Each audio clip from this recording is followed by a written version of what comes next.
Guys, ഞാനിത് പോകുന്നത് one of my dream fulfil ചെയ്യാൻ വേണ്ടിയാണ്. നമ്മുടെ പ്രായത്തിലുള്ള കുട്ടികളിലൊക്കെ ഡ്രീംസ് എന്തായിരിക്കും? റെഡ് വരച്ചിട്ടേക്കുന്ന സ്റ്റെപ്പ് ഇച്ചിരി ഡേഞ്ചർ ആട്ടോ. വീഡിയോഗ്രാഫർ ഒന്നും അടി തെറ്റി. അതിനായി ഞങ്ങൾ പോകുന്നത് തൊടുപുഴ മിന്നലിലേക്കാണ്. എന്താണ് മിന്നൽ? ഇതാണ് ഞാൻ പറഞ്ഞ മിന്നൽ. ഇവിടെ ഒരുപാട് സൈക്കിൾ ഉണ്ട്. അവിടെ നിന്ന് ഒരു സൈക്കിൾ വാങ്ങാനാണ് ഞങ്ങൾ വന്നത്. എന്റെ ലൈഫിൽ ഞാൻ ആദ്യമായിട്ടാണ് ഇങ്ങനെ 4 വീലുള്ള സൈക്കിളിൽ കയറുന്നത്. അതുകൊണ്ട് അതിന്റെ പരിചയക്കുറവും എനിക്കുണ്ട്. അവിടെ നിന്ന് ബബിൾ കുട്ടന് മുന്നിൽ കയറിയിരിക്കണം തോന്നി. പക്ഷെ എനിക്കോ കാലത്തുന്നില്ല. അപ്പൊ അവനോ? എന്റെ ഇപ്പോഴത്തെ പാകവും ഞാൻ ഇനി വളരുന്നതും വെച്ച് നോക്കി അവിടുത്തെ ചേട്ടൻ എനിക്ക് കുറെ സൈക്കിൾസ് സജസ്റ്റ് ചെയ്തു. ഓരോന്ന് എടുത്ത് ഞാൻ റൈഡ് ചെയ്ത് നോക്കി.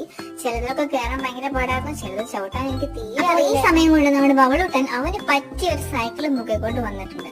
അതിൽ പാട്ടൊക്കെ വെക്കാൻ പറ്റും. അതുകൊണ്ട് പുള്ളിക്കാരൻ കുറെ നേരം അതേ. ഈ ജനലിലൂടെ നോക്കിക്കഴിഞ്ഞാൽ നിറഞ്ഞു കവിഞ്ഞൊഴുകുന്ന ഒരു പുഴയെ കാണാം. ഈ പുഴയാണ് തൊടുപുഴ. ബബിളു അടുത്ത സൈക്കിൾ പിടിച്ചപ്പോ ഞാൻ അവൻ എടുത്ത സൈക്കിൾ ഒന്ന് ഓടിച്ചു നോക്കി. ചവിട്ടുന്നതിനേക്കാൾ നല്ലത് ഇങ്ങനെ കാലം കൊണ്ട് തുഴഞ്ഞു പോകുന്നത്. അതാകുമ്പോ കുറച്ച് സ്മൂത്ത് ആയിട്ടൊന്ന് പോകുന്നുണ്ട്. പിന്നെ ഞങ്ങൾ രണ്ടും ഒന്നിനു വേണ്ടി അടിയായി. പഴയ നോസ്റ്റാൾജി അടിച്ചിട്ടാവും അച്ഛനും സൈക്കിളിന്റെ മണ്ടേ കയറിയിരിക്കുന്നുണ്ട്. അപ്പൊ ഗൈസ്, ഫൈനലി ഞാൻ സെലക്ട് ചെയ്ത സൈക്കിൾ ഇതാണ്. കൊണ്ടുപോകണം. അയ്യോ, എന്റെ സൈക്കിൾ ബെല്ല് പിടിപ്പിക്കാൻ കൊണ്ടുപോയതാ. ഇച്ചിരി കാറ്റ് പഠിച്ചോ, നന്നായിട്ട് നിറയട്ടെ. ഐശ്വര്യായിട്ട് കീ അങ്ങോട്ട് വാങ്ങാം. താക്കോൽ ഞങ്ങൾക്ക് കൈമാറി. ഞങ്ങൾ 2 പേരുമാണ് ഈ സൈക്കിളിന്റെ ഓണേഴ്സ്. പക്ഷെ ശരിക്കും ഞാനാണ് ഓടിക്കുന്നത്. ഇവൻ ജസ്റ്റ് താഴേക്കുള്ളൂ, കാരണം കുഞ്ഞിതല്ലേ. പാവം ചിരിക്കുന്ന കണ്ടോ.